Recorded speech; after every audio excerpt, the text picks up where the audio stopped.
Hi, I'm Stephen Feinberg, Executive Director of the Rhode Island Film and Television Office. Our guest tonight is a legend. He has worked on some of the greatest films of all time, including Jaws, Close Encounters, Sleeping Beauty, Forbidden Planet.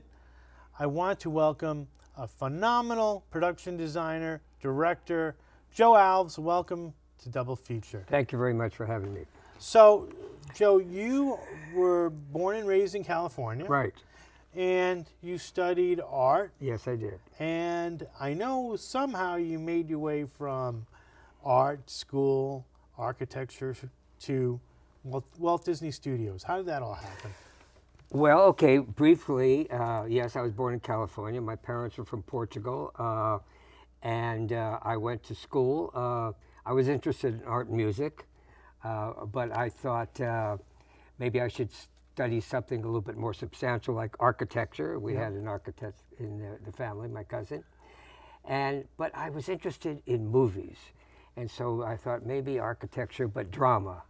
So I also was a drama minor. After the first year, I decided to head to Hollywood and hopefully get into the movie business. I found an incredible school by luck called Rhode Art Institute, and because they primarily had a curriculum that focused on production designing. So I did that, and then after the first year, I needed a summer job, or I had to go back to... How old were you, like 19, 20? Yes, you know, I graduated high school all through my senior year. I was 16, so I turned 17 that summer. And then, so my first year I was 17, so when I went to my second year, I was 18. So now this summer, I just turned 19. I needed a summer job. A friend of mine said, you know, my wife's father works at Disney. And I thought, okay, maybe Andy Ingman, maybe I can get a job sweeping up or something. And he said, oh, you know my daughter? I said, yes, somewhat, you know, I do. He said, bring it in your portfolio. I said, okay, I don't think I'm quite ready yet, you know. He said, no, bring it in. So he looked at the portfolio, and he said, we're too late for the training program. You know, they have a training program at Disney, like in the all the studio system there. You start off as a junior something, whether it's photography, ink and paint. Yeah. So he said, and then you go, you know, to breakdown artists, and after years an assistant and so forth. He said, I have an available place in special effects. They do fire and water and all that sort of stuff. So I said, okay. So they put me in this room with this woman, Margaret, and I said, very nice lady. I said, what do I do? She said, you flip the pages and draw in between. I said, oh, that seems easy enough. So I was working with her, and she was working, assisting. So she was like a breakdown artist. She was working for an assistant, Dwight Carlisle, who was in his 60s, and he was working for Josh Metter. Now, Josh Metter was the king of effects. He did the Night on Bald Mountain, Fantasia. He did the fire in Bambi, and Josh was a great artist too. So I'm working for her, and she's working for Carl. And after a few weeks, she says, "Oh, I have to leave. I have to leave the studio for some reason." Blah blah blah. So she left it, and I started working directly for Carl. And so now they have this thing. I'm not flipping these little pages. They have a contract with MGM who's doing a movie called Forbidden Planet to animate this thing called the Id. The Id. Now, they didn't want it ink and paint. They wanted to get it sort of where they had the shadowing and shade, so you didn't have an ink and paint line. And for those who don't know, so this is a film with Walter Pidgeon, Leslie Nielsen. It's a sci-fi. Anne Francis. And Robbie the Robot. Right. And it was so groundbreaking. Yeah. But so they wanted to do this effect, and at that time, you had the three-color system.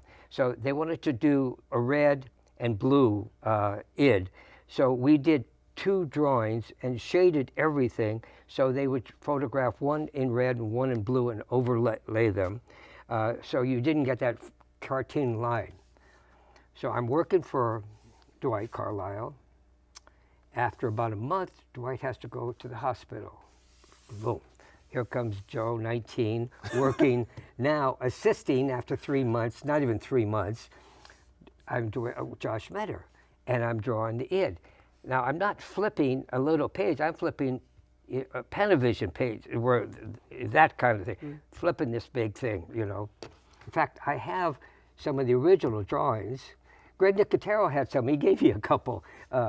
So I have the originals. For Forbidden Forbidden Planet, yeah. These are collector things. So anyway, so there I am, 19, time to go back to school. Why should I go back to school? I'm working for Josh Metter. I go to night school and I study effects at SC and stuff. Anyway, so that's how it started. Isn't it interesting that you took one opportunity, became work, begot work, and you just, and it's also being at the right place at the right time, but being there, making the effort. And it was luck. Now, I could tell you about a lot of bad luck in the business, but we'll start with the good luck. okay. Another thing that's sort of unusual is I'm working on Sleeping Beauty. Right. And I'm doing effects, and one of the little fairies is holding a cookie. And I'm drawing the cookie, and this guy reaches over and says, no, the cookie should look like this. And I go, oh, okay, thank you, Walt. And that was Walt Disney. And he would walk around and correct things. And I had a couple opportunities where the animator would say, take this up to the director and check it out. And I would take it up to the director, and Walt said, let me have that. No, this is the way it should be. So he was a guy, you walk down the hall, hi Walt, I had to call him Walt. Very interesting guy. It was a close relationship with the people, but by the same token, I felt after a couple of years, I really wanted to get into live action, and I felt sort of closed in at Disney. People had been there for years and held down. Right. And Walt wasn't big on unions. Right. And Walt also, as nice a guy was, he pretty much took credit. Everything was Walt Disney. Right. Do you know what I mean? Yes. There's Ward Kimball, and I worked with guys that came out, but not many. And even let's not forget Roy, his brother, Yeah, who got all the money. Yeah. He had to constantly. And yeah. Right. So it was, but anyway, I felt this, after a couple of years, I really wanted to get into live action because, and so I left there and I went to work at a little theater called the Hollywood Playhouse and started doing sets there and built a portfolio for that kind of thing. And how did you, what came next? Was it like Torn Curtain or television? Oh, no. So what happened is one of the guys that ran the theater, he knew an art director, and he admired the sets that I did, and I got some good comments, reviews in the LA Times on my sets. Beautiful. We did The Big Knife and some well-known plays at the time. Were you, I'm sorry to interrupt, were you influenced by other either production designer or other artists while you were doing your work, or is it just, I could give you a quick story. Okay. Because I have another book we're working on, and with my writer that did this and all the movies. And he opens the book up with a picture of American in Paris. And I said, why are you doing this? He said, well, you remember you told me the story about when you were 14, you and Shirley, the girl that lived down the street, where you go down to the little theater in Hayward, a small theater, and you watched American in Paris. And you came back singing American in Paris. And then you realized they didn't make it in Paris. Right. They made it all on the back lot. Right. And who did that? Production did. Cedric Gibbons did that. Yeah. And you start thinking, my gosh, these things are made. So right. So from that point, I started thinking about, I want to do something like that. Right. And so that's how I figured, well, working in the theater, doing sets, maybe I could get a job. Creating an environment. Yeah. Creating that world that you thought was real. Well, so in those days, I'll just give you a quick background on the studio system. There was MGM, Paramount, Fox, Warner Brothers, Universal. And so I talked to the guy at the union, and he said, you start off as either a set designer or an illustrator. And as a set designer, you do drafting. And illustrator, you do storyboards and illustrations. So I had a portfolio, and you start off as a junior. So you're the last to be hired and the first to be fired. Right. So I got this job at a little studio called Ziv. And the guy, Bob Kenosha, was the head of that department. And he, incidentally, had designed Robbie the Robot. So it's a crazy world, you know. Right, So Bob and I became good friends, and I didn't know what I was doing too much, you know. He said, here, I want you to design this set. And I drew a picture. He says, no, you're a set designer. You're not an illustrator. Right. You got to draft it. So I called my cousin, who's the architect. I said, Al, what do I do? He says, get the graphic center. He'll show you the details. I'm telling you, you know, I was winging it. Right, that's okay. So anyway, I got through that, worked with Bob. That was my first job as a junior set designer. Then you go on the waiting list. Then I got a call to go to Fox. And they were doing From the Terrace and Story of Ruth. And that was great. And I worked in this drafting room with all these old timers. Yeah. And the guys that had worked on 10 Commandments and the Silent. Right. But I had a certain quality that I'm also an artist, so if there was something special they needed, a big floral design, you know. You were useful. I could do a lot of different things, but I was still a junior. Right. So I did that for a while, and then, okay, you're off. You get a call from Fox. No, I left Fox. I went to Warner Brothers. They were working on Ocean's 11, Frank Sinatra, and Sammy Davis. Peter Lawford. Oh, yeah, and My Fair Lady. Oh, okay. God, I saw, you know, what's her name? Catherine Hepburn. Kate Hepburn? Yeah, she was. No, Audrey Hepburn. Audrey Hepburn. Audrey Hepburn. Audrey Rex Hepburn. Harrison. Yeah, and Rex Harrison, and gosh, she was so pretty. You know, Yeah. we sneak around and watch it. You know. And so you know, you're drawing.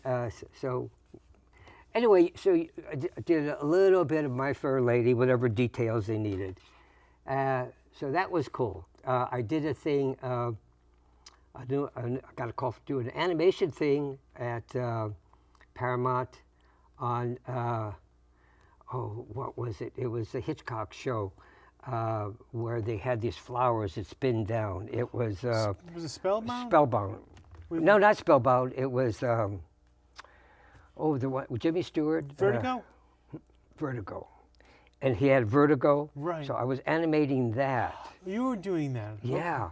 Because wasn't some of that like Salvador Dali? Well, I don't know. Dali was working at Disney when I was there, but I never met him. Anyway, it was not a big thing. I was just doing a little part of it. But I got to sneak on the set and watch Cesar B. DeMille direct something, you know. God, Wow. Because you sneak around, they let you. Right. And then I ended up at Paramount, MGM, and they were doing a thing called Mutiny in the Bounty. Right. So I was That doing, now that was the version with Clark Gable? No, Marlon Brando. Marlon Brando. Right, Marlon Brando. 1960s Right. or Yep. so. Okay. So I was doing pieces of the boat and things like that. You know, and you sneak around. You never saw anybody because you're off in your department. So finally, I become a junior, and then I go to, I met this guy at a party, and he worked at Universal. It was at a wedding, actually, and he said, "Oh, maybe you come to Universal, you know, I think you'd be good there." So I went to Universal, and now I became a senior set designer. And that was pretty cool, and they were doing Mad World. And I remember the assistant art director. A cast of the greatest comedians of all time, right? Incredible. Gordon. So I was a set designer, and I drew this, you know, the architectural drawings to build the sets. Stanley Kramer was the director. Yeah. Rudy Sternad was the production designer. It's amazing I remember these names. It's so long ago. But let me tell you, Stephen, so they said, we have a scene where this gas station falls apart. Right. You guys remember that? Yes, I remember. So we were set designer model makers. So we made models not to photograph, but to illustrate. I made a lot of models on the movies later because it's easy to look at the model, quarter-inch scale model, and say, yeah, I could put the camera here, I could do this, you know.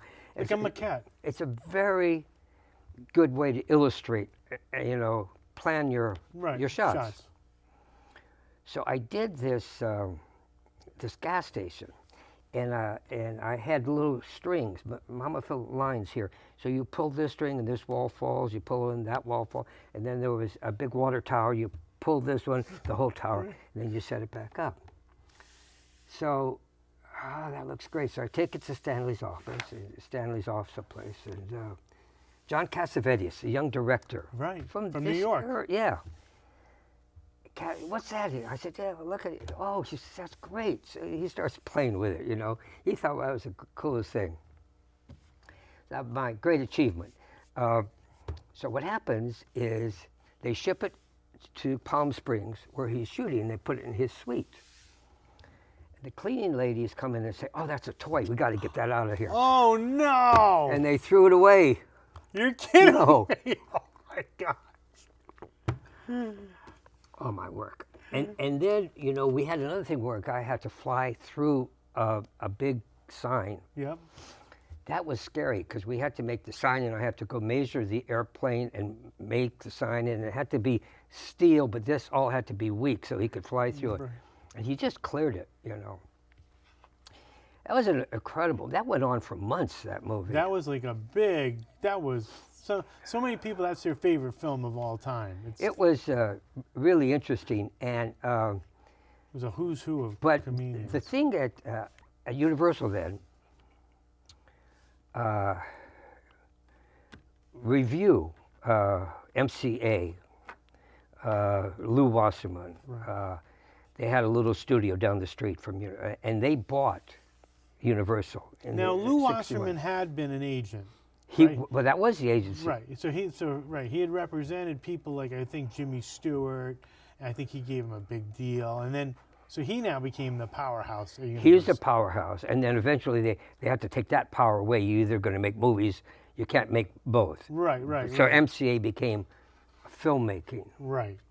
But what was a good thing for the young set designers to graduate to assistant art director is that the young TV art directors would come in and grab a set designer to go out and find stock units and put things together. The old guys are not doing television, but it gave you an opportunity to work on television and maybe get promoted.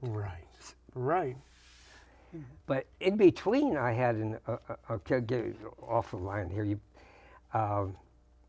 There was the art department here, and then there was Alex Galitzin, who was head of art department. Now, in those days, the department heads got credit for everything. Okay. They may not have done anything on it, but they started off head of the art department, Alex Galitzin, and then same thing with camera, editing, all those departments, all department. They would tell you what you were going to do. And also in those days, credits weren't as lengthy as they are now. People weren't getting credit. You were uncredited for a lot of the work you were doing. I didn't get credit in Toward Curtain. I was assistant art director. I worked with Hitchcock. Only the art director got credit, or the head of the department. Right. And so people had to fight. Not everybody realizes that people had to fight for their right to get credit for the work they had done. I'm very aware of that, you know, being in the Writers Guild. But that was those were battles. Those were battles. In the 60s, nobody got credit, but just key department heads. And then later in the 70s, it opened up. Just briefly, though, the art department, set designers were here. This guy walks in the wrong door. He's supposed to go and see the head of the art department. He walks in the door, the draft room, and he yells out, "Does anybody know what a Lotus car is?" And I said, "What, a Lotus 7, Lotus 20, Lotus what?" He said, "You know cars?" I said, "Well, yeah." Hell yeah. I race cars. I was racing a Lotus 20 at the time. Oh, wow. I raced formula cars. Oh, wow. That's another story I'll tell you about. Anyway, he said, "Could you come to my office?" So anyway, they were doing a closed circuit telecast of Indianapolis. Big broadcast in 64, and they wanted illustrations. And so I said, oh yeah, it's an interesting year because you have the first of the rear engine cars and Jimmy Clark and the front engine cars with Alves. And anyway, so I explained how we do a storyboard. Anyway, bottom line, my head of my department calls me in and says, well, this guy wants you to do this big show, but you have the wrong union card. You got to be a cartoonist to do that. So I have one of those too. Oh, really? Anyway, bottom line, I did that in 64. In 65, they wanted me to do it again, and I said, not unless you make me an art director. And so that's how I became an art director, or assistant art director. Yeah, excellent. And, Tell me about working with Hitchcock on Torn Curtain. Well, so now I'm working with Hitchcock. I'm working for Frank Arrigo, who's really, really good art director. And Hein Herkroff is a German production designer that Hitchcock brought on to do the ballet sequence. Hein had won the Academy Award for Red Shoes. And so I'm working for these two guys, and now I'm an assistant, and I'm giving work to the illustrators and set designers. And Hitchcock was an art director. Right. And he really, his joy was to design the movie and the shots. To pre-visualize it. Right. Pre-visualize it. And so when it came time to shooting, it was routine for him. So every morning we would meet for coffee. We had to wear ties, sport coat. He wore a black suit. Right, black tie, white. All right. the time. And we would have coffee, and we'd be the art director, production manager. We'd sit around with our coffee, and he would tell very bad jokes. Was his wife there as well? Edith? Sometime, yeah. Yeah. So, and Susie was his secretary. Hello, Joseph. Pardon? What did he say? Hello, Joseph. He was telling us jokes, and then we have to see when we're supposed to laugh, And we were shooting this scene in the fjords. It was so cold, he said. And he says, and we're in the fjords, and it's so cold that Mr. Newman has to eat his asparagus with gloves on, because everybody knows you eat asparagus with your hands, okay? And we're waiting for the joke, and that's the joke, is that he's eating with his gloves. And anyway, Susie calls me up and she says, Mr. Hitchcock wants to talk to you. I said, well, where's Frank? No, Frank's on location. Well, how about Hein? No, he's off the note. Mr. Hitchcock wants to talk to you. Okay, so, he calls me in his office and he goes, okay. He says, Joe, and he has a pencil and he's drawing, but it never leaves the paper. It's just like, worm crawling around the thing, and he's drawing me a picture. And he says, Mr. Newman, I can't imitate his voice, you probably Mr. can. Newman Comes down here and goes down the stairs, and he draws this, and you build this, and Mr. Whitlock, Al Whitlock, who's Albert Whitlock? Yeah, Albert Whitlock, who did all the drawing, the paintings. The paintings. Yeah. Backdrop things. Right. And he will do this, and you build this, and then he comes out, and I would say, okay, Mr. Hitchcock, you didn't call him Hitch, other people. Yeah. Right.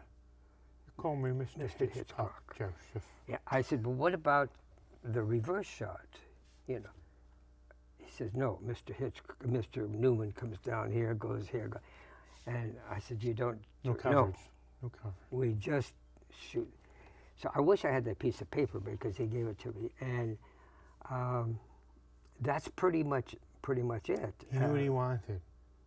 Knew what he wanted, and so that was my experience with Mr. Hitchcock. If you, Peggy was his, because I remember I saw a movie about Hitchcock, and I saw his secretary, and I thought, what's her name? And then just before they called Peggy, I remembered Peggy. That's true. It's hard to, anyway, it was an experience. It was an experience. And then you ended up ultimately working on a lot of TV, including the Night Gallery. That was an experience in my life. Did you get to meet Rod Serling? Oh, God, yes. I was sitting there with Rod Serling and Jeannot Schwark, who's a camera. Who ended up doing Jaws 2? I got him the job. Okay. And we were all about the same size. Sitting there.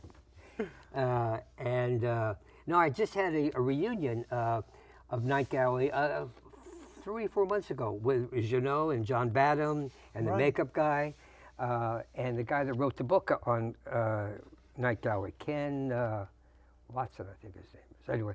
Anyway, but Rod Serling. Rod Serling, he wasn't as active as it was on the first one. He didn't want to get that active, so he gave some of the rights away a little bit to the. I think he was frustrated. From what I've heard, there was a lot that he felt that there was a lot of censoring going around. And Yeah. I think he felt a little frustrated.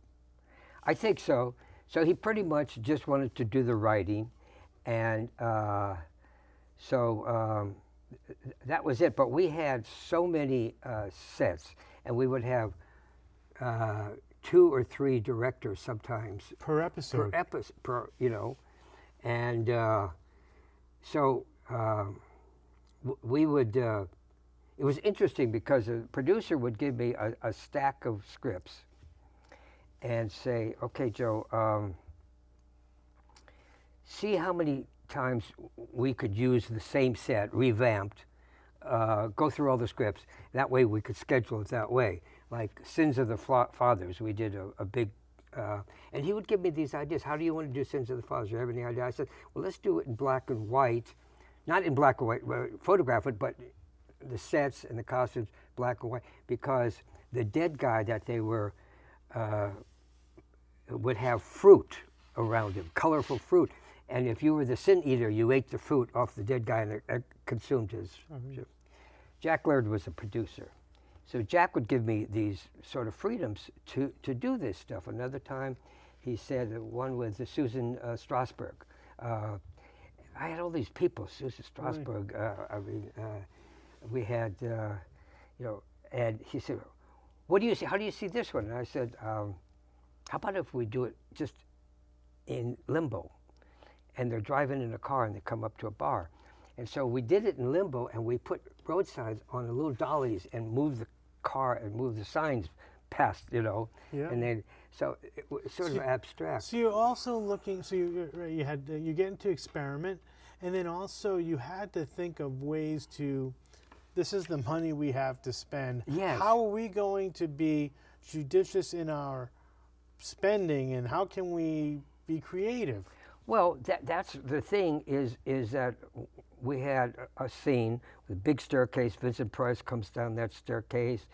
And then we have another show that has another staircase. I can make it look a little different, Right. but we could shoot it in sequence and save money. It was incredible. I mean, Edward G. Robinson was in that show. We had Joan Crawford. It was just... Well, that's a good segue. So Steven Spielberg directed Joan Crawford in the pilot for that Eyes. Yeah. Is that where you met Steven No, I Spielberg? met him. He did one of the night galleries. Right. But before that, let's see, before he did the pilot, then there was The Psychiatrist. Right. TV show. TV You did show. Marcus Welby, Psychiatrist. Yeah, we did 2 psychiatrists. They only did 6. Yeah. And then they canceled it. Jeff Corey did one. But that's when I got to know Steven a little bit. Yeah. And Steven's basic problem, he knew how to make movies, but he didn't know the procedure. The studio system procedure. Well, no, for an example, he was doing a scene out in the back lot with a lot of extras and stuff, and the actors are here, and he started giving the extras lines. And they're going, oh, God, no. You just raised their rate from, right. 4 times by Right. giving them a line. And when we were scouting Sugarland Express, I'll tell you about that, we were out, and I was with Bill Gilmore, who was a production manager, and he would figure out the cost factor, and I would say, can we stop here? And I said, you know, Stephen, if we shot down here and we put the line of cars here and Goldie comes down here, you can get a, oh yeah, that's pretty good. Then he got back and he said, you know, I feel like I'm stealing from you guys. And I said, no, I said, that's my job. It's Bill's job to tell you we're too far away, it's going to take too long, it's going to cost too much money, we could shoot closer. My job to give you these Creative things, and you could reject it or use it or elaborate You have on it. options. You have options. And so he understood that. Speaking of options, going back to Night Gallery, I had a lot of different directors, and you know, Schwark was one that having the scripts early and being able to plan these things didn't give the directors too many options. Right. So they pretty much have to bring them in right to left, sit down here, do that. And I found them okay. Junot, I found, was a little bit more creative. He could do it like I laid it out and then improve it a little bit. So when they were looking for a director, after they fired the first director on Jaws 2, I suggested him. And we worked quite well together.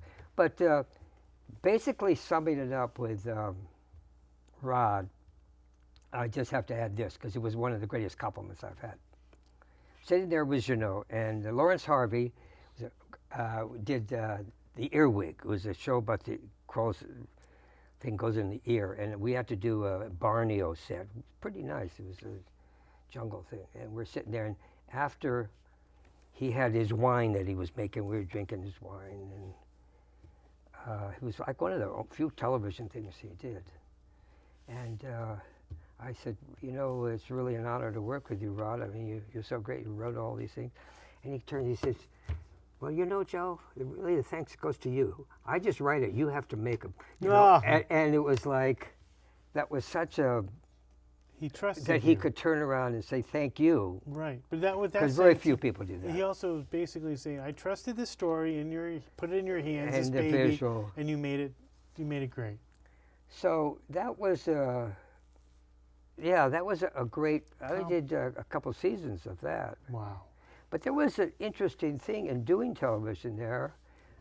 Richard Boone did a thing called Heck Ramsey. Yeah. It was a television Western, and you, so it was you were really getting your chops. I mean, you're really developing your skills doing the television. Interesting, yes, because they were doing a lot of television movies at the time. Right. Which sort of after Sugarland. Yeah, let's jump into Sugarland Express. How did that opportunity come about? That was produced by Dick Zanuck and David Brown.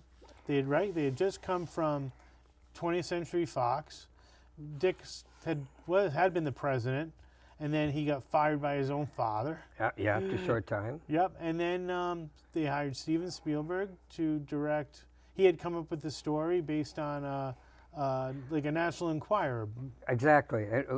I mean, I think he had with somebody else. I think Matt Robbins. Matt Robbins. Yeah, and it was starred Goldie Hawn and Sweetest lady you ever want to meet. Yep. I can't remember the two guys. I can't either off the top of my head. Bill Atherton. Bill Atherton, yeah. And I don't remember the other. Bill Atherton also was one of the bad guys in Die Hard. He was the newscaster. And who was the sheriff? The sheriff was pretty well known. I don't recall who. But so what was that experience like? Sugarland Express. Steven Spielberg. He had just done Duel. He had just done Duel. I didn't. Duel was a big success for him, but he hadn't done a feature. Right. So it was a little different. They were looking for an art director. At the time, I think he wanted somebody from outside, you know, and Bill Gilmore, who I was working for, he said, you know, what we need is a young Frank Arrigo. Now, Frank Arrigo was a guy that I assisted, and they suggested Joe Alves, and so they went to Steve, and he says, oh yeah, I know Joe. Joe would be fine. And they were thinking, well, there's not many sets, you know. Right. But Bill said, no, we need an art director out there. And so I took a painter and a carpenter. two guys that also did, and we went on location. The interesting thing was, Dick Zanuck, who was high level, president, head, and producer, and he did a lot of executive stuff on when they were doing the thing with Paul Newman. He did. And the Sting. The Sting, Butch Cassidy and Sonny and his Kid. But he was not like on the line. Right. But on this one, he actually got in the car with Bill and Stephen and myself, and we drove for hundreds of miles, Texas. Scouting Texas is incredible. It's not like scouting here. I mean, you drive for miles, if you go from Houston to Dallas or Sugar Land, San Antonio, it became pretty much our base.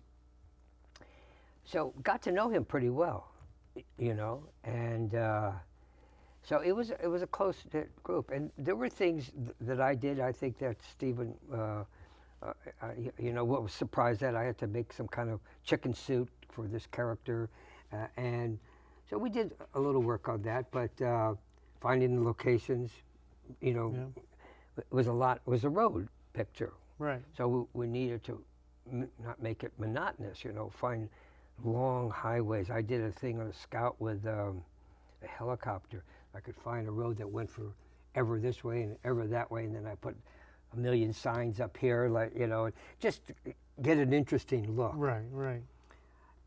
Didn't that also, the fact you were working on Sugarland, and I know that Dick Zanuck and David Brown bought the rights to Jaws, and didn't Dick say that you should start doing some illustrations? Here's what happened on that.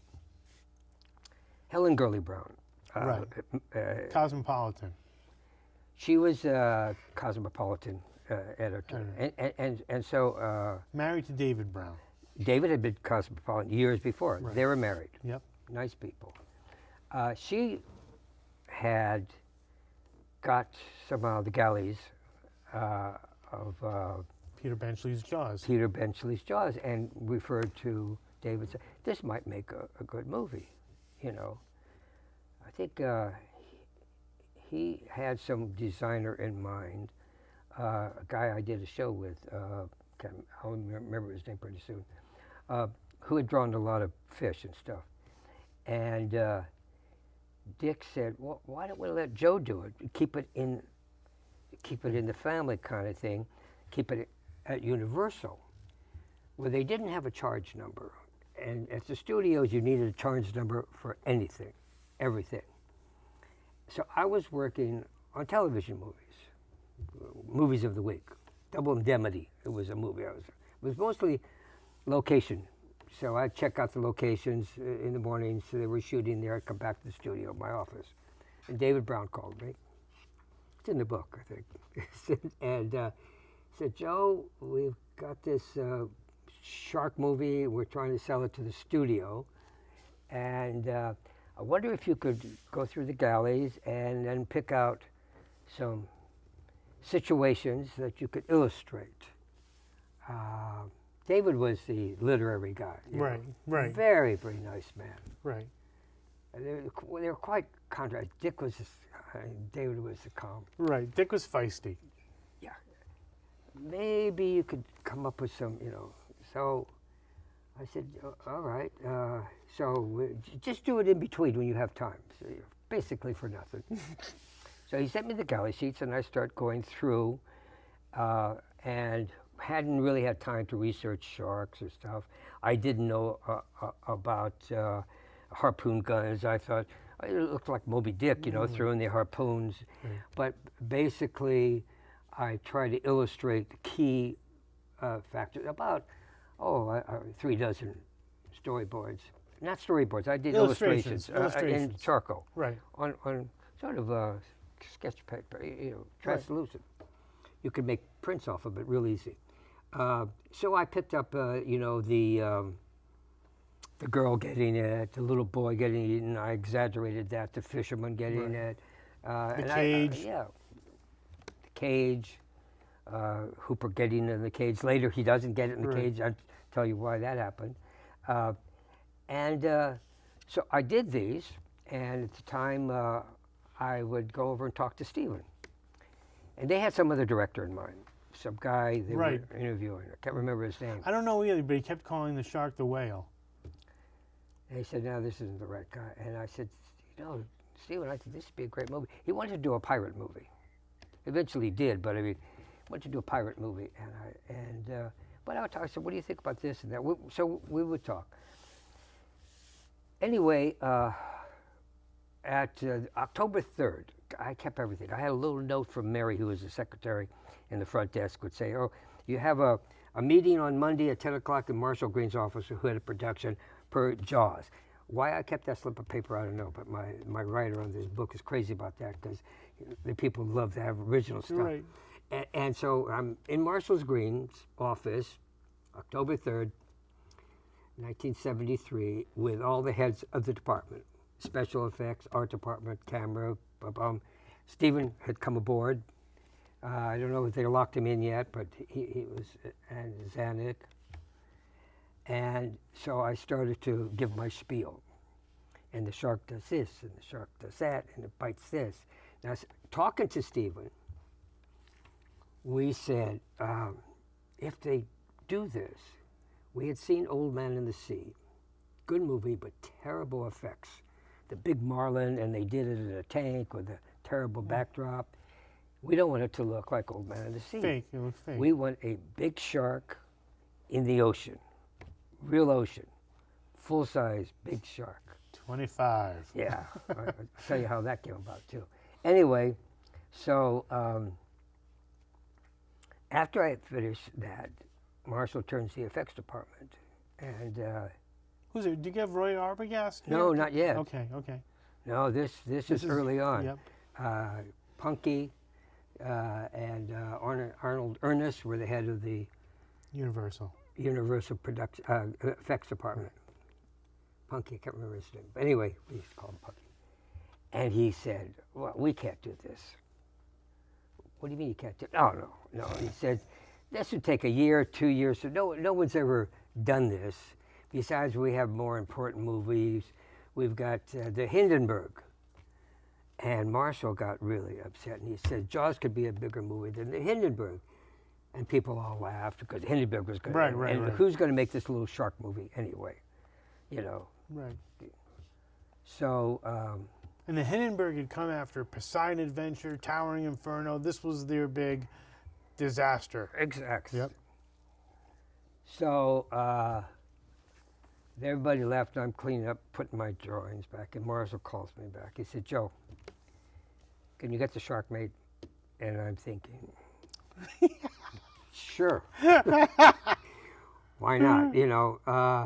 Good opportunity with the hell young Yeah, guy. of course we can do it. Make the shark. I can have a year or so to make it. He says, okay, take it off the lot. And that was unusual because everything was done in-house. Right. Take it off the lot, find somebody to make it.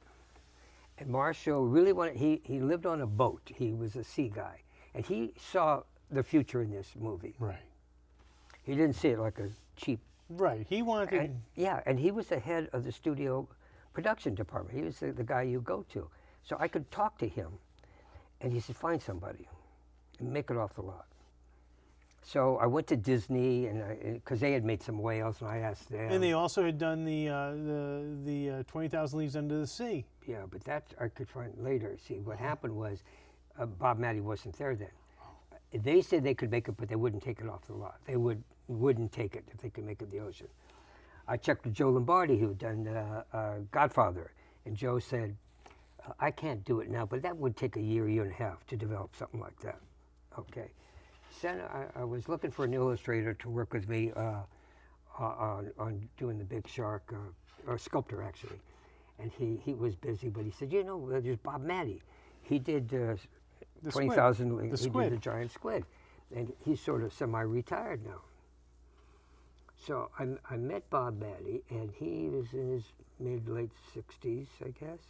Very enthusiastic. Yeah, we could do it. We could do anything. He said, give me a couple of days. He came back a couple of days later with this wire thing that you pull, and the mouth went like that. And I said, okay. He said, but we need a group of guys. We need a guy who specializes in the skin, special plastics, certain things that don't absorb water, and we need electronic guys. Pneumatic. Yeah. So I called them the Magnificent Seven. Mm-hmm. So we found Roy Arbogast, who is still a good friend of mine. He was making breakaway bottles. And he said, yeah, there's some new neoprenes, we could do it because we need something that's flexible but that won't crack and blah, blah, blah. And I found Richie Helmer, who did the electronics, and the Wood brothers were specialized in chromoly tubing, welding. And we put together a team. And that was probably late October, November. And then I did a model, 4-foot model. In the meantime, I went up to the Steinhardt Museum, Oceanographical Studies in San Francisco, and I met this guy, Leonard Campagno, the young guy, who specialized in sharks, discovered a couple. He came and helped me, make it perfect, or did that 4-foot thing. So I was getting that locked down, getting the team together, talked to Stephen about the size. Leonard had told me that as the sharks get bigger, they get fatter. The perfect shaped white shark was about 12 feet, but we figured we wanted it twice that size. So Steve and I said, about 25 feet. So these executives are now sort of getting interested. And so I had this guy in the set art department draw just line drawings of a 30-foot shark and a 20-foot shark, and we took it down to the parking lot underground, and we put it on the walls. Executives came down. Steve and I were there. The 20, that looks big, was not big enough. And then, oh yeah, no, the 30 is just too big. Well, how about in between? How about 25? That sounds pretty good. Yeah, I'm glad you guys could help, And then that's a great line. It's a 20-footer. 25, 3 tons of them. So we were being very diplomatic. And so then Stephen was involved then, I think, with doing promotion for, maybe it was Dual overseas. So he said, we got to go scout for the locations. So Dick said, well, just send Joe out. So I went off and I met Peter Benchley in New York. And I had a map, and I had a couple things I was looking for. I was looking for a beautiful little New England town. I was looking for a fishing village. And I was also looking for a piece of water that you could go out and see the horizon. But Bob had come up with this idea of 3 different sharks, a right to left, a left to right, that we towed, and one on a platform with a crane arm and a track that you could sink and you could grab and control. And the 2 other ones, you needed the backside that you could get to it, so you couldn't shoot that side. So anyway, I needed a piece of the ocean near the shore, not too far out, that was 25 feet, and with a small tide change. Because if it was a big tide, then you'd lose it. Right. So I asked Peter, where did you envision? He says, any number of places, Sag Harbor, Stonington, blah, blah, blah, Montauk. And I said, okay. So heck, I just got in and I drove. And I was get out and take pictures of the beaches in Long Island. And now it's December 16th. And what's interesting is we know the date of that when Matt and Jim were doing their book, Martha's Vineyard. Oh, right. I told them that when I hit Martha's Vineyard, O.J. Simpson was running for 200 yards to break the 2,000 record and blah, blah, blah. And Matt found out that, that was December 16th, Right, so you know the so dates. we know exactly. Anyway, after scouting all these places, I landed on Martha's Vineyard, and Edgartown was perfect. And then I went to this little fishing village, Menempsha. Yeah. Let me ask you, so just saying, I'm going to cut a little further. So you're now in Martha's Vineyard, you're in Edgartown. You guys decided to do the movie there. Yes. And I know that you guys spent a lot of money in Edgartown and Martha's Vineyard and all that area. And you had to build like the Jaws, Quint's shack. Yes. There were challenges with that, I know. Well, what was perfect about Menemsha is when I saw it, I said, oh my God, David Lean would have built this whole thing because it's so perfect. And right here was an empty lot. Right. And if I could build Quint's shack tall enough, because he's a powerful fisher, and then we bring them out to go to sea, perfect. Iconic image. So I designed the thing, and I was influenced by some of the buildings on the island that had tall structures to it. Well, immediately the locals said, well, that's too tall. That's, I said, well, this is not a real building. It's going to, we'll shoot it and we'll tear it down. And there's various things. And I had to get permission from different selectmen. I had to go to like a town hall meeting. Well, yeah, but then I had to go to Boston and present the model to technical people. There are legal things there, zoning. So, okay, you build it, but we had to put $500,000 that we would tear it down after we shot it and put the lot back with the garbage that was on it. Wow. What about the Orca? Can we talk about the Orca? Sure. The Orca's again, the iconic boat. Quint owns it. They're going, Hooper, Brody, and Quint are going to hunt that shark. We needed a boat of a certain size, not too big. So it would be like, oh, it's so big, no shark could, and not too small. These guys would be on a rinky-dink thing. So I started scouting around, and I found the Warlock in Boston with Tom Joyner, who's the assistant director at the time. And I showed pictures to Steve, and he said, yeah, the size is about right, but it needs more character. And I totally agreed. And he said, we want bigger windows so we could see the ocean all the time. So And didn't you add the pulpit too? Oh, I added the pulpit. I added the crow's nest. Right. I redid pretty much everything. Yep. And gave it that real character look. And I used dark and off red. I didn't want to use red because I wanted to save the red for the blood. Right. So that was the boat. But we had to build another one, the Orca 2, because as he crunches the stern, we had to make some sterns. Right. We had to have a breakaway thing, and then the boat starts going like this, and so, you need to bring it back for the next day at that position. Right. So Bob Matty was very clever. He had the same thing on the barge where he had these barrels, and you turn them over, they fill up, and it sinks. So he had it so he could sink part of the boat and not the other part of the boat. But incidentally, the other reason we shot there is I found that piece of water that was 25 feet with a 2-foot tide was in between Oak Bluff and Edgartown, right on the same, so we could stay in the same location. Yeah. We didn't have to Right. travel away. The only problem is I scouted it in the winter and there was nobody there. In the summer, they're all coming from All the armadas and everything. everybody, yeah, and that became tricky. So Bob was very clever in building the Orca 2 and the breakaway.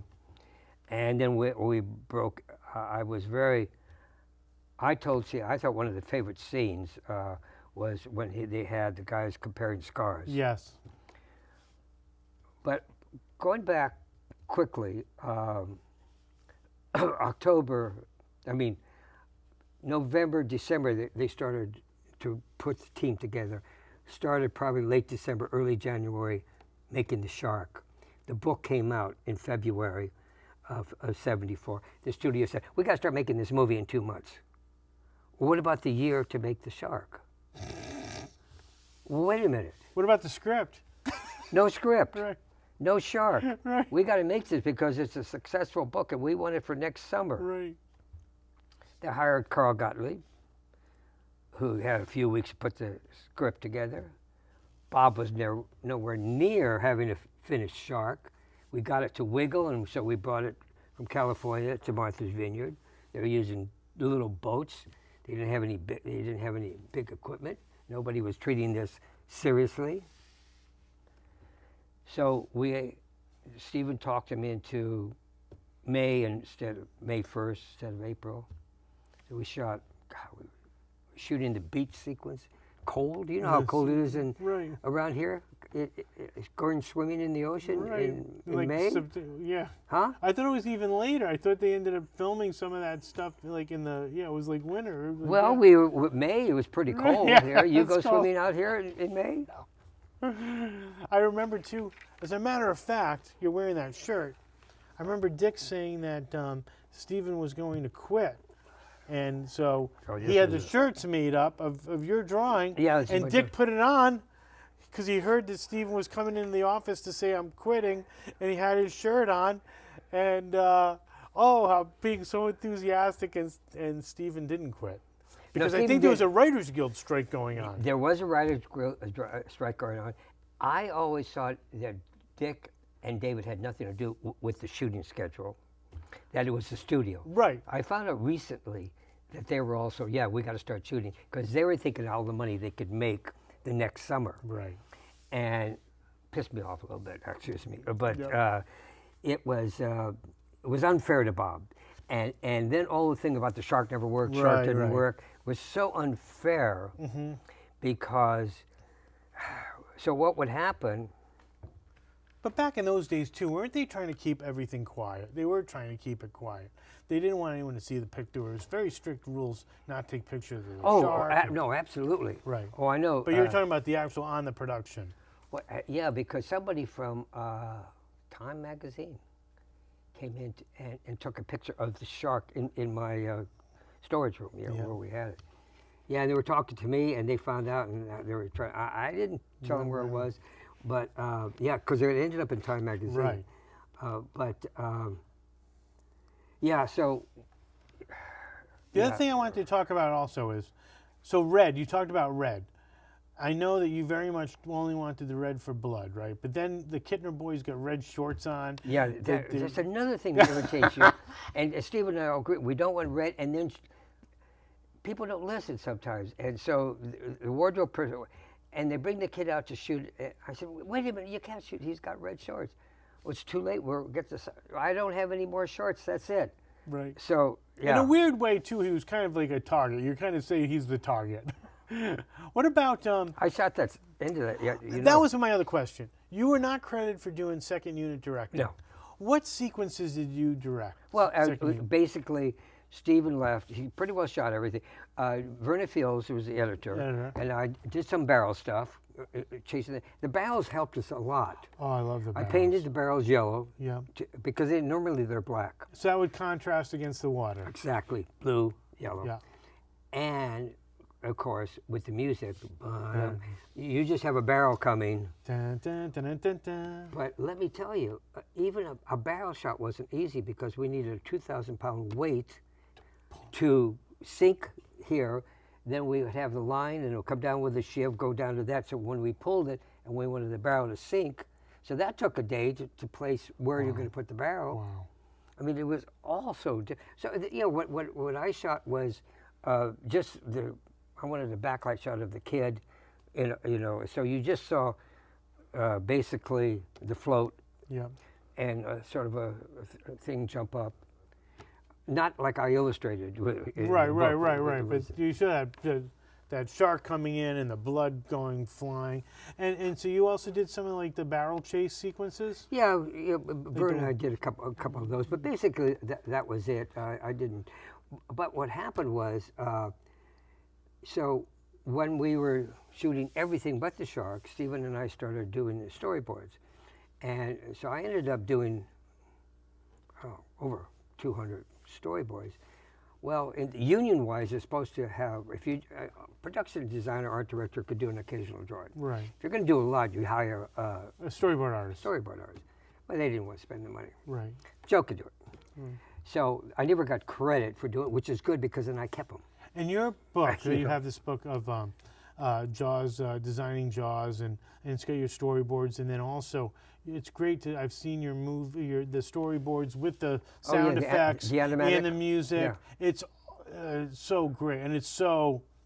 Talk about pre-visualization. You did an amazing job. Well, it was interesting because I've designed other movies, and generally there are departments, and I was not an effects guy. Right.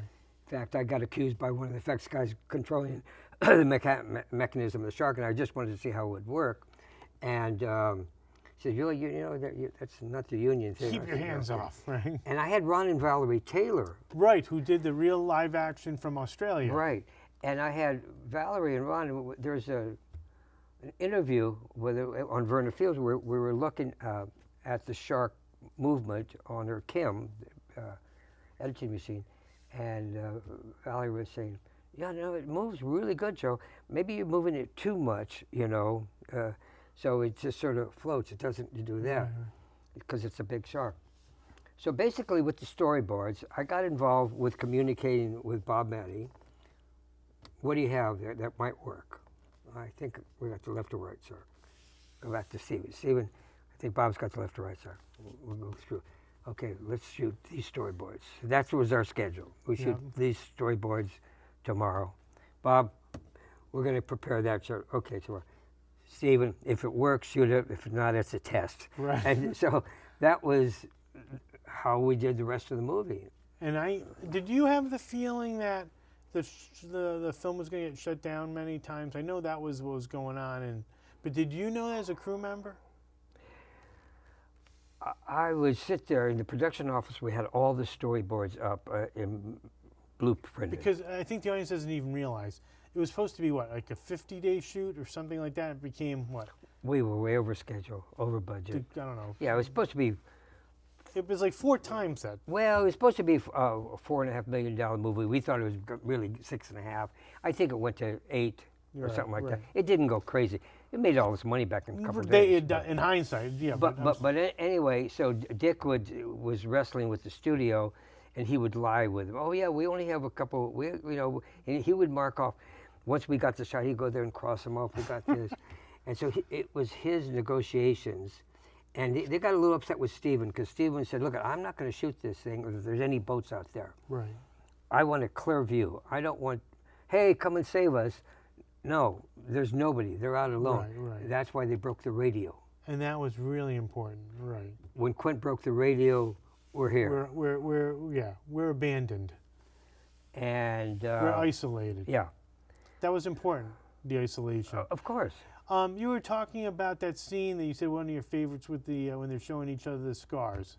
So I talked to Stephen about that, and I said, I'd love to see the shark in the cabin to show how big the shark is relative to this whole scene where these guys are sitting around. The shark's going to consume the whole cabin. He said, that would be great. What do we do? I said, well, I'll make some balsa wood cabins, And I did. I made 3. It's a good thing I made 3 because first take, and finally I said, Stephen, you got the shark in. Maybe you could get that and cut it. And yeah, because I got to cut anyway. So we got it on the last take with balsa, because we were in Martha's Vineyard. We didn't have access to balsa wood and breakaway glass and all that stuff. We had to limit everything. Right. And the crew was getting nutty. Stir crazy, right? Island, what do they call it? Island fever. Right.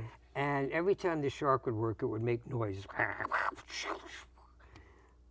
And they'd laugh after we cut, and then I'm thinking, boy, they're going to laugh at this movie.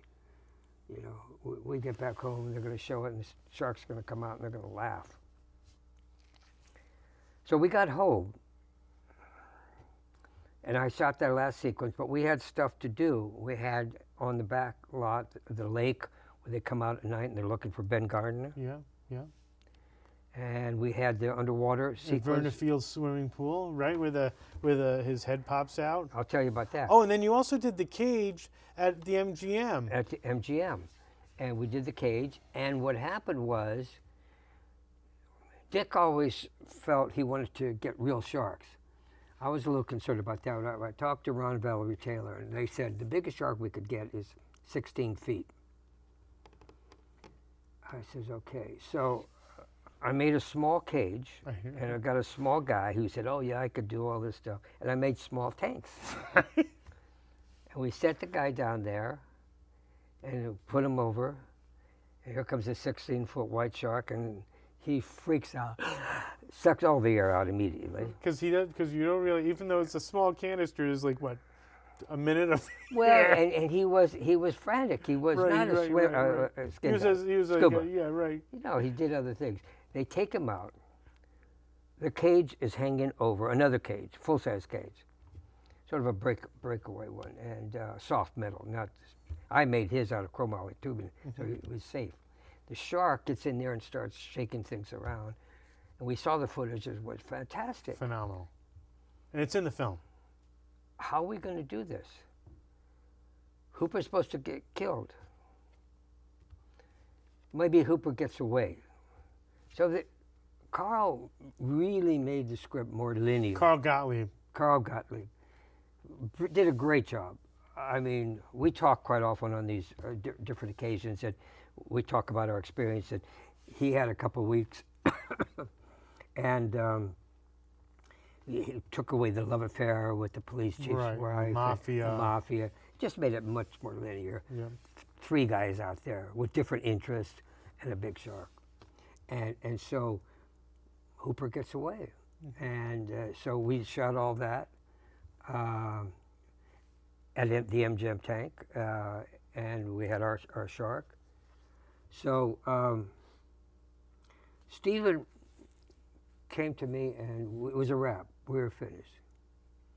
He said, "Joe, I think I could get another scream. There's a couple more shots. I need a shot of when they go, show me the way to go home, boom, boom, and the shark hits the boat. I'd love to have the shark hitting the boat."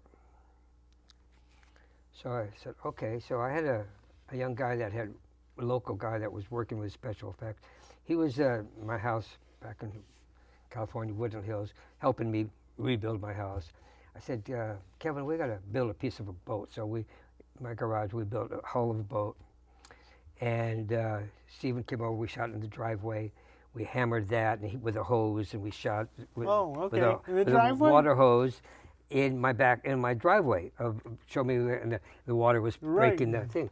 And then we needed the head of Gardner. So we built another little hull in my garage, took it to Verner's Pool.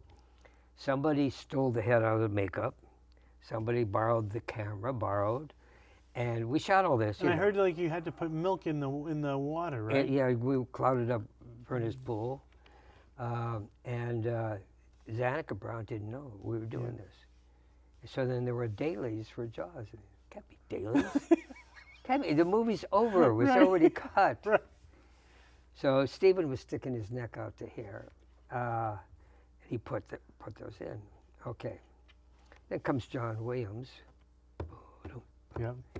And I saw the first screening was a second screening because Stephen added these next 2 shots for the second screening. It was in Long Beach somewhere. And I think, they're going to laugh. Well, they jumped. They didn't laugh. They screamed. The executives, Lou Wasserman and got together. They're going to it's going to be a big summer release. 450 theaters. Now they have 4,000. Right. 450 was huge. Right. I remember, yep. Lines. It was very important to have people standing outside, standing in line.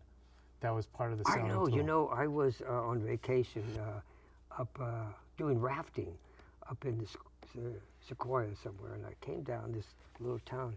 I saw this big line with a girlfriend at the time who was Patches, the little girl that was right. Yeah. Well, that's a long story, but that's personal. Anyway, we went together for a number of years. We're still good friends. Anyway, what the heck is that line? We drive around, and then there's Jaws. Isn't that unbelievable? I said, what happened? They're watching this movie, Yep. What about let's talk about Close Encounters. After Jaws, I'll give you a quick rundown. Stephen took a break, and I said, "Why don't we go skiing?" So, a good friend of mine, Dick Smothers had a cabin up in Mount Mammoth. So we went up there, and he says, "I want to talk about this movie I'm going to direct, Bingo Long and His Traveling All-Stars." All right. So I got a bunch of old Life magazines. It was about baseball. Black baseball teams in the 30s. Right. So I got all this stuff, and we got stuck in the snow. We were trapped in there. It was snowing. And he said, there's this book, UFO Scientific Inquiry. Alan Hynek's book. Right. It had 3 chapters: Close Encounters of the First Kind, Second Kind, Third Kind. Dr. Hynek, right? And he was, I think, at one time he was was a debunker. I think he was someone who was anti, who became. Because in his book he has things of thousands of people have seen various UFOs, and he was in the movie. Very Right. nice guy. So he starts talking about this Watch the Sky script that he's got roughed out. And I said, boy, that sounds pretty interesting. A little bit more interesting than this baseball movie. He says, yeah, but I don't have a deal. I don't have anything. Okay, so we go back home. About 2 weeks later, I get a call. I was out of work. I wasn't working at the time. I get a call from John Badham, who I worked with. He says, Joe, I'm doing this movie called Bingo Long. Now, by the way, John Badham ended up doing Saturday Night Fever, as an example. Very well. And War Games, etc. Yeah, great. Blue Thunder. Really nice guy. I Yeah. told you, I just saw him again a couple months ago. And we did a lot of night galleries. We did a number of movies, television movies together. So he calls you, he says, I'm doing this Bingo Long movie. And I said, well, I guess Steven's not doing it. So I do this thing called the Embryo instead with Rock Hudson. Didn't work out. But I got to hire Roy Arbogast. He worked on the Embryo and stuff. So and then I get a call from Steven after that, and he says, yeah, I got this thing, Watch the Sky. And then John Veach, who's the head of, it was going to be a Columbia picture. Right. He calls me in his office. He says, there's this movie, and I think they're going to call it Close Encounters, and it's a low-budget movie. And we're going to do everything on the lot, except we need a very strange-looking mountain. So Steven was doing something else, and they didn't have anybody on it. They said, we want you to go scout this. So here I go by myself, no location guy, and I'm looking at it, and I got all these maps, and I go, Verna Field had an office. She became a vice president. We'd go and hang out. She had 2 offices. Hang out. I'm there looking at all these maps, and Carl Gottlieb walks in, and he says, what are you doing? I says, I'm trying to find these unusual looking, there's Shiprock and Chimney Rock, and he said, Little yeah, there's monuments. Devil's Tower. He said, yeah, Devil's Tower is pretty interesting, and Canyonland, all these places, Scenic USA. So I take off to South Dakota, and I look at Mount Rushmore. I figured the back might have some interesting rocks. Yeah, it didn't work. And I drive to Nevada. It was Chimney Rock. I went to Bryce, and then I got Devil's Tower. And I see this little thing, and I'm driving, and then it disappears. And then you get to, oh my gosh. Da-na-na-na-na-na-na. And let me tell you, it really changed the mood for a couple of reasons. It was almost spiritual. Right. And I found out later it is spiritual because there's a Native American group that puts little cloths, and you can't climb it at certain times of the year. So what developed from that, this picture got bigger and bigger. You know what it reminds me of? I'm sorry to interrupt. It just No. hit me just now. The power of it. It just came to my head. 2001. That The obelisk. obelisk. Yeah. That's what it kind of reminds me of. It And had that mystery. power. Yeah. Yes. And so I was talking to Steve, and so I said, because the script said there's this weird mountain, and then there's an encampment, military encampment, that they're all going to go there to see this thing. And I felt, I think we should build an arena, something really, this is an important event. And Stephen went along and said, yeah, okay, so there again, I make a model. You're collaborating on this. Yeah, but I felt, Right. we need to make it Big. bigger. And so John Veach took me to stage 15, 16, Warner Brothers, because that's where Columbia was based at the time. He says, this is where they shot Camelot. Right. 2 stages combined, biggest, other than stage 30, at MGM was the biggest Yep. stage. He says, that's where you could put your big set. And he said, what's the matter? I says, I think it's too small. And he says, you guys, you make this movie Jaws, and now you think you can do anything, which I think we thought a little bit. It gave us That's more okay. confidence. Yep. I said, no, that's okay. So I made a model, I have a crew now. I hired some guys, and we started making this clay model of that size. We measured out, and so the executives were interested because they were having some problems with Beagleman. There was some David Beagleman and the Czech problem, and Columbia at that time was on the verge of maybe bankruptcy. So they this needed movie, a big movie. Yeah, this movie was either going to save it or kill it. Close Encounters. Yeah. So we had Julia and Michael Phillips came on, and they came off the Sting. You're right. So now we got some Sting, Jaws. Young, and they were relatively young. And oh yeah, everybody is young. Same, I was 10 years older than Steven, so I was experienced. So, right. So they said, "What do you think?" I said, "I think it's too small." "What do you think?" I said, "I think it should be 4 times this." So okay, make another model. So I made a model 4 times that. That's in there. I think you see the. So we had the meeting again. Wow, that looks fantastic. And I had no cars, so I could just a little. So we have the scale. It was big, and all these little cubicles with scientific inquiry, because this big spaceship's going to come down. We want to record it. Right. And okay, great. Where are you going to shoot it? Because Doug Trumbull was now involved, and Doug said, "I need an enclosure because I'm going to do front projection, and I need to capture all this stuff. So it's got to be like a stage. Can't be on a field." We had Doug here at our this exact table. Did he talk about that? Yeah, he's a genius too. Yeah, like yourself. incredible guy, and we had a good working relationship. And I told the size, and he realized I was trying to get big, and he was all for that. And he's going to shoot it in 16 millimeter, and we're going big, big, big. And then they're saying, "Where are you going to shoot it?" And I said, "I don't have a clue." And so Clark Palo was the associate producer, production guy, wonderful guy. Clark said, "We'll go out and find it someplace." So I started putting the word out to various film offices. Yeah.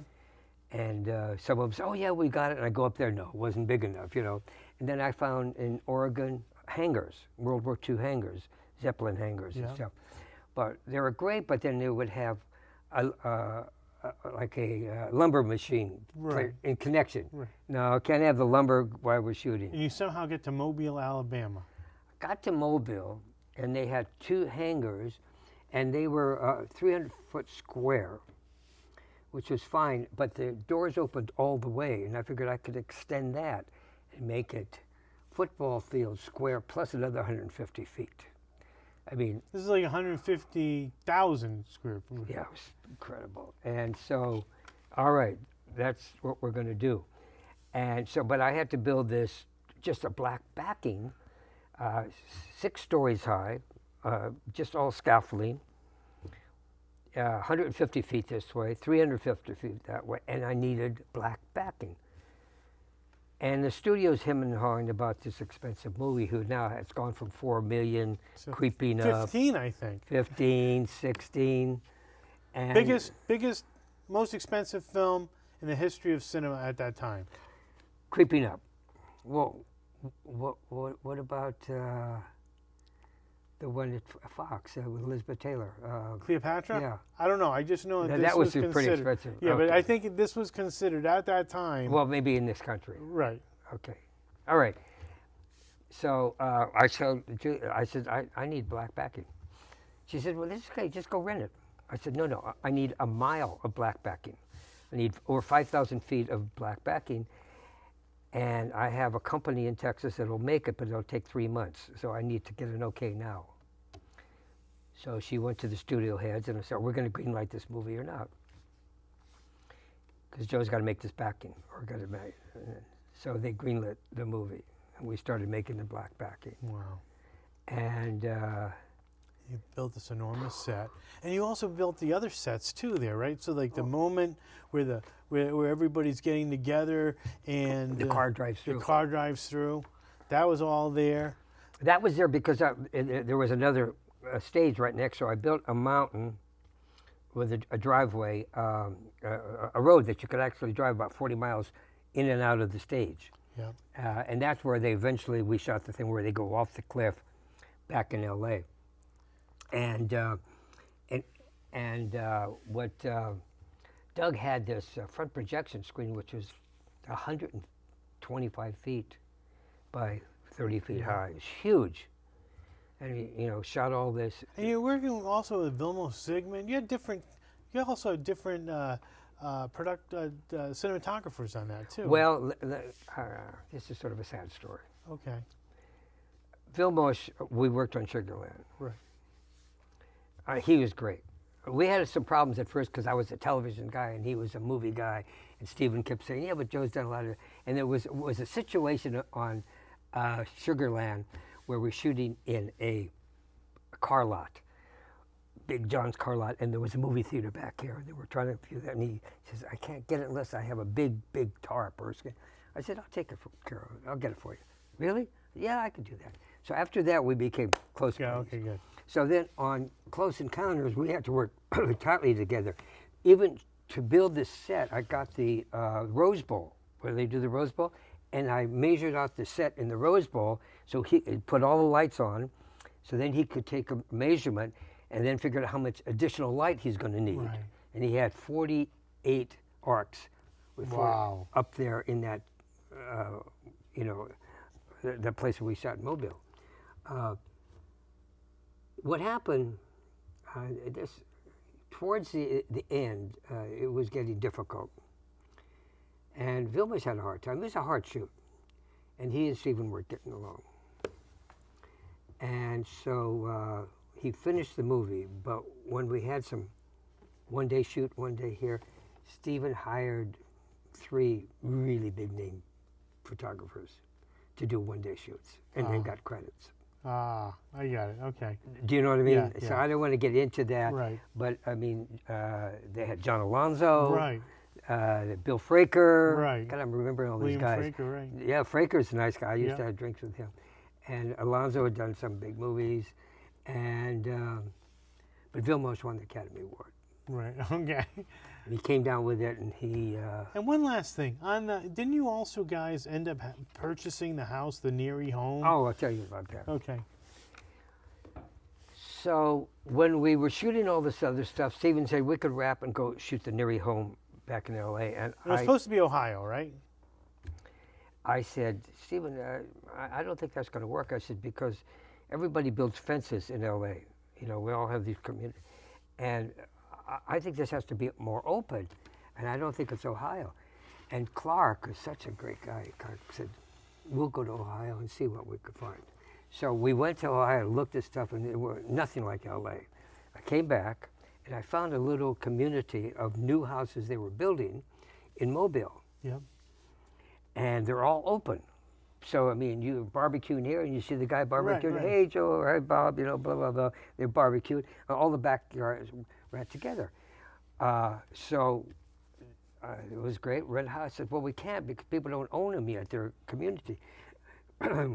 Clark and I said, why don't we buy the house?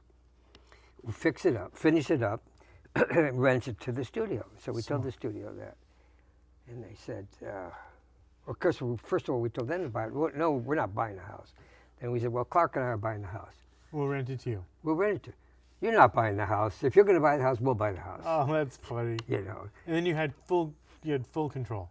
We had full control. We fixed it up, and it worked out so well because when he was running around throwing stuff into the house, it was your home.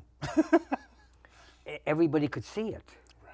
See, they're all looking at this weird guy. What's he doing? Had it been in L.A., not, knocking Steven, he just wasn't thinking, Right. A director's got to think about a lot of things. Right.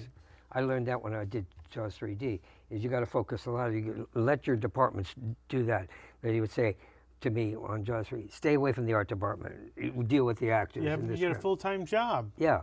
So you worry about the visuals. And that worked out so good because it was an open area and they could see how crazy this guy was. Did you, you talked about Jaws 3D and directing. What was your overall feeling about directing? Did you enjoy it? Was it more challenging? Were there surprises for you? Well, I ended up directing 100 Days of Second Unit on Jaws 2. Right. And I brought in the director after they fired the first director. So I was used to directing. I wasn't used to the stars, but that was a bunch of kids. Right. And I was directing the kids and the shark and Keith Gordon, who became a very successful director Dennis later. Quaid too, I think, right? Wasn't Dennis Quaid in that second one? The third one. He was in the third one. The one you directed, yeah. The one I directed. No, my problem on Jaws 3D is Alan, the producer, was a television guy, and he wanted to have a lot of influence. Oh, you know, gotcha, yeah. And he wanted to do it cheap. He didn't want to build a shark. He wanted to use stock footage. I said, Alan Landsberg, and so I hired this huge guy, Scott Maitland, as my second assistant, who's about 6'5", and I said, when Alan comes on the set, just keep him away. Oh, right. No, but that was the kids were good. Leah Thompson was one of my actors were good. Right. Lou Gossett. Right. It was, but the 3D was difficult. We had to make cameras. Right. That's the so challenge. that was the difficulty, was the technology, and the forcedness of a television producer trying to influence something that should have been bigger. But directing is like anything. I mean, you do your homework and plan your shots. Yep. Well, Joe, I want to thank you so much for our conversation here. This has been a treat. I am a fan of your work. I love you, what you do, and I appreciate your willingness to educate other filmmakers and film historians, and it's a real treat. And I hope people buy your book too, because I bought it. It's a great book, and everybody who loves film history should try to get a piece of well, the book, Catalina Island now has the rights to it until September, but they can get it on catalinamuseum.org right. if they want it. I'm just doing a little sales plug. thing. Well, Joe, thank you so much. This has been an honor. My pleasure. Now we're going to talk, and they're going to do